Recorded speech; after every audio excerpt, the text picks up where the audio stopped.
बार बीमार पड़ते हैं? क्या आपकी अपने दोस्तों से बनती नहीं? जिंदगी में ऐसे बहुत से पल आते हैं जब हमें लगता है कि हमारा सिचुएशन पर कोई कंट्रोल नहीं है, पर असल में तो मृत्यु जैसी मुश्किल सिचुएशन में भी हम उससे कैसे उभरते हैं या उसका सामना कैसे करते हैं, ये सब हमारे काबू में ही है। सवाल ये है कि हम बदलने को तैयार हैं या नहीं। यदि हम ठोस कदम उठाने को तैयार नहीं हैं, तो इसका मतलब ये है कि हमने अपने हालात से समझौता कर लिया है। ऐसा है तो फिर अपनी सिचुएशन के बारे में शिकायत करने का कोई फायदा नहीं है, ना ही सबको इस बात की सफाई देने का कि हम उस सिचुएशन में कैसे आए और क्यों हम उससे बाहर नहीं निकल पा रहे हैं। हमारी असली पहचान इस बात से नहीं होती कि हमारी जिंदगी में क्या क्या परेशानियां हैं, बल्कि इससे होती है कि हम उनका सामना कैसे करते हैं। ऑथर गैरी जॉन बिशप 4 बातें बोलते हैं। लक या भाग्य को कोसना बंद करो, दूसरों को दोष देना बंद करो, बाहरी इफेक्ट्स या सिचुएशंस को दोष देना बंद करो और अपने बचपन या पड़ोसी को दोष देना बंद करो। जिंदगी भर ब्लेम गेम में यूं ही फंसे रहेंगे तो आगे कैसे बढ़ेंगे? जरूर लाइफ में ऐसी सिचुएशंस आएंगी जिन पर हमारा बस नहीं होगा, जैसे बीमारी, किसी अपने की मृत्यु, अचानक से कंपनी बंद हो जाना या कोई पैंडेमिक जैसे कोविड पर ऐसी परेशानियों में भी हम कुछ न कुछ ऐसा जरूर कर सकते हैं कि उस सिचुएशन में सुधार आए या वो सिचुएशन ही बदल जाए। इन मुश्किलों का सामना करते वक्त हम जो भी कदम उठाते हैं उसके जिम्मेदार हम खुद हैं, ये मानना बहुत जरूरी है। कठिनाइयों या मुश्किल सिचुएशंस का सामना करने के लिए हम विलिंग यानी तैयार हैं या नहीं? जब हम इस सवाल का जवाब हाँ में देंगे, तब हम जो बेबसी महसूस करते हैं वो कोसों दूर भाग जाएगी। हम एकदम आजाद महसूस करेंगे। ऐसा लगेगा जैसे कि बहुत ही बड़ा भार हमारे कंधे से उठ गया हो। एक जगह बंद होने या फंसे रहने की फीलिंग हवा हो जाएगी। जिंदगी किसी के लिए नहीं रुकती, वो अपनी स्पीड से चलती रहती है। हमारी परेशानियां, आलस, डर, निराशा, इन सब का उस पर कोई असर नहीं होता। जायज है कि हमें ऐसी कोई बात सुनना पसंद नहीं जहाँ हमें दोषी या जिम्मेदार ठहराया जाए। हम तो उल्टा पूछ बैठेंगे कि तुम कौन हो भाई हमें जिम्मेदार ठहराने वाले। लेखक गैरी जॉन बिशप का इरादा है हमें अपनी काबिलियत का एहसास दिलाना, न कि हमें गुस्सा दिलाना। सबसे पहला दावा जो गैरी हमें बताते हैं वो है आई एम विलिंग, यानी मैं तत्पर हूँ या तैयार हूँ। अब ऐसा कुछ भी डिक्लेयर करने से पहले हमें अपने आप से पूछना होगा कि क्या हम सचमुच तैयार हैं? इस सवाल में बहुत ताकत है। क्या मैं जिम जाने के लिए तैयार हूँ? क्या मैं वो काम करने के लिए तैयार हूँ जो कई दिनों से पोस्टपोन कर रहा हूँ? क्या मैं अपनी बोरिंग नौकरी से रिजाइन करने के लिए तैयार हूँ? क्या मैं अपना नया बिजनेस शुरू करने के लिए तैयार हूँ? क्या मैं शादी करने के लिए तैयार हूँ? 100 बातों की एक बात, क्या मैं तैयार हूँ अपनी पुरानी जिंदगी को छोड़कर एक नई लाइफ की शुरुआत करने के लिए? हमें कई बार लगता है कि हम आलसी हैं या काम पोस्टपोन करते हैं, पर सच्चाई तो ये है कि हम तैयार ही नहीं हैं। मशहूर फिलोसोफर निकोलो मैकियावेली कहते हैं कि where the willingness is great, the difficulties cannot be great। यानी जहाँ हम तैयार हों बड़े से बड़े प्रॉब्लम के लिए, वहाँ मुश्किलें ज्यादा बड़ी नहीं हो सकती। जब हम बच्चे थे तब कोई काम बहुत मुश्किल नहीं लगता था। हम हर पहाड़ पर चढ़ने के लिए, हर मुश्किल का सामना करने के लिए तैयार रहते थे, क्योंकि हमें विश्वास था कि हम कर सकते हैं। हमें बचपन में एक क्यूरियोसिटी थी। लेकिन जैसे जैसे हम बड़े होते हैं और लाइफ में कई नुकसान और हार को झेलते हैं, हम अपनी एबिलिटीज पर डाउट करना शुरू कर देते हैं और हम रिस्क लेने से कतराते हैं, रिस्क लेने से डरते हैं। मैं तैयार हूँ, ये सेंटेंस तो बहुत सिंपल है, पर इसका मतलब बहुत गहरा है। इस सेंटेंस में शक्ति है हमारी लाइफ के नए पहलू खोलने की, हमें इंडिपेंडेंट बनाने की, हमारी हर काबिलियत को जगाने की। पर हमें कई बार ऐसे एक्सपीरियंसेस होते हैं कि हम इसके ठीक ऑपोजिट बात कहते हैं कि मैं तैयार नहीं हूँ। कभी कभी ऐसी डिक्लेरेशन करना भी बहुत शक्तिशाली हो सकता है। मैं तैयार नहीं हूँ इस बीमार बॉडी में जीने के लिए। मैं तैयार नहीं हूँ इस रिश्ते से होने वाली निराशा के लिए। मैं तैयार नहीं हूँ इस बोरिंग नौकरी में रहने के लिए। मैं तैयार नहीं हूँ। ये सेंटेंस हमें एहसास दिलाता है उस सीमा का जिसको हम पार नहीं करना चाहते।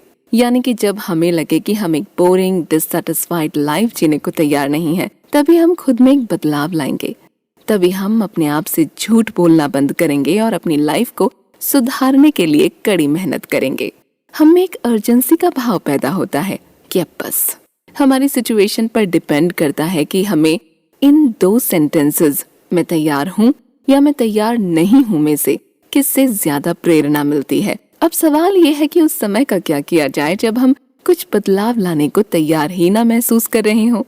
कई बार ऐसा होता है कि हम अपने हालात से समझौता कर लेते हैं। हमें लगता है कि वो सिचुएशन अब हमारी लाइफ का एक हिस्सा बन गई है जिसे हमें अब अपना लेना है। मैं अपनी बात पूरी करती हूँ। मेरा वेट आइडियल वेट से ज्यादा है, पर उसे बदलने के लिए कुछ ज्यादा नहीं कर रही थी। मुझे हमेशा लगता था कि कल से एक्सरसाइज शुरू कर लूंगी, आज कुछ अच्छा खा लिया जाए, या आज बहुत थकान हो रही है, कल चली जाऊंगी वॉक के लिए। कई बार तो ऐसा भी हुआ कि बहुत मोटिवेशन के साथ मैंने एक्सरसाइज करना शुरू किया और कुछ इतना ज्यादा हो गया कि फिर 4 दिन चलने की कंडीशन नहीं रही। अब मुझे बात समझ में आई कि मैं तैयार ही नहीं थी अपने वेट को बदलने के लिए। मेरे वेट को बदलना मेरे हाथ में ही है, पर मैं तैयार नहीं थी। इस बात का एहसास होना कि हम अपनी मुश्किलों से समझौता कर रहे हैं कोई बुरी बात नहीं है। असल में अपने आप से सच बोलना ही हमारे लिए सबसे बड़ी जीत है। ये महसूस करना बहुत जरूरी है कि हम अपने ही कारण इस दुखी जगह पर हैं। अब इसका मतलब ये नहीं है कि हम खुद को दोष दें या शिकार बने। जब हमें एहसास होता है कि हम अपनी वजह से इस सिचुएशन में हैं, तो हमें ये भी एहसास होता है कि हम खुद ही इस परेशानी से बाहर निकल सकते हैं। ये विचार हमें शुरुआत करने की आशा और मोटिवेशन देता है। कई बार ऐसा होता है कि हमारे जो गोल हैं वो हमारी हकीकत से जुड़े नहीं होते। फॉर एग्जाम्पल, हमारा गोल बहुत अमीर बनना है, पर क्या हम तैयार हैं उसके लिए रोज 12 से 14 घंटे काम करने के लिए, या परिवार के साथ वो छुट्टी कैंसिल करने के लिए जो हम 1 साल से प्लान कर रहे थे? क्या हम तैयार हैं वो जिम्मेदारी या वो रिस्क उठाने के लिए? हमारे समाज से हम पर बहुत दबाव पड़ता है अमीर बनने के लिए, या सुंदर दिखने के लिए, या अच्छे कपड़े पहनने के लिए।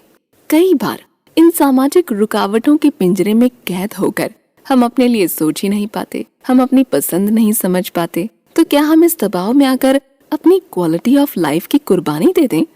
हम तो कई बार ये भी भूल जाते हैं कि जो गोल हमने अपने लिए तय किया है, हम उसके पीछे भाग ही क्यों रहे हैं। कभी अपने आप से ये नहीं पूछते कि क्या मुझे असल में ये चाहिए? क्या मैं हर हफ्ते 15 घंटे से ज्यादा काम करने को तैयार हूँ ताकि मैं एक BMW खरीद सकूं? क्या मैं अपने परिवार के साथ कम समय बिताने को तैयार हूँ? BMW खरीदने में कोई बुराई नहीं है, और यदि ये हमारा गोल है तो हमें इसके लिए जरूर कड़ी मेहनत करनी चाहिए। पर अगर मेरा काम एक थोड़ी सस्ती गाड़ी से चल जाता है तो उसमें भी कोई बुराई नहीं है। हमें पता होना चाहिए कि हम लाइफ में जिस गोल की तरफ बढ़ रहे हैं वो हमें असल में चाहिए या नहीं। ज्यादातर हम उन चीजों को हासिल करने की दौड़ में लगे रहते हैं जो हमारे पास नहीं है और जो दूसरों के पास है। ऐसा करते करते हम दूसरों के गोल्स को अपना बना लेते हैं। असल में वो चीज हमारे लिए जरूरी है कि नहीं, ये सवाल तो पूछना भूल ही जाते हैं। जब हम अपनी लाइफ और अपने गोल की सच्चाई को समझते हैं तब हम उस तक पहुंचने का रास्ता भी समझ जाते हैं। क्या मेरे लिए रोज 1 घंटा चलना नामुमकिन है? बिल्कुल नहीं। जरूर शुरुआत में थोड़ी दिक्कत होगी, पर जैसे जैसे मैं अपने आप को याद दिलाती जाती हूँ कि ये मुझे चाहिए, मेरा कमिटमेंट और पक्का होता जाएगा। अब सोचती हूँ कि क्या वजह थी कि मैं रोज काम को पोस्टपोन कर रही थी। क्या मैंने अपने मन में राय का पहाड़ बना लिया था? 5 ईमेल्स का जवाब देना लगभग 10 मिनट का काम है, पर क्यों उस मामूली से काम को मैं टालती रहती थी? अब ये तो छोटी सी बात थी, पर क्या करें जब असल में हमारा सामना एक पहाड़ से ही हो रहा हो। तब भी अगर हम तैयार हैं तो पहाड़ जैसी मुश्किलों का भी सॉल्यूशन निकल सकता है। आहिस्ता आहिस्ता छोटी छोटी सक्सेसेस हासिल करके इस पहाड़ की चोटी पर पहुंच सकते हैं हम। ज्यादातर हम जिस काम का सामना कर रहे होते हैं वो बहुत इजी होता है, हम ही उसे मुश्किल मानकर उसकी अच्छी तरह जांच नहीं करते। यकीनन कुछ चीजें चैलेंजिंग हो सकती हैं, लेकिन साथ ही उन चैलेंजेस के दूसरी ओर हमारे सपनों का नगर है। उन प्रॉब्लम्स का भी सॉल्यूशन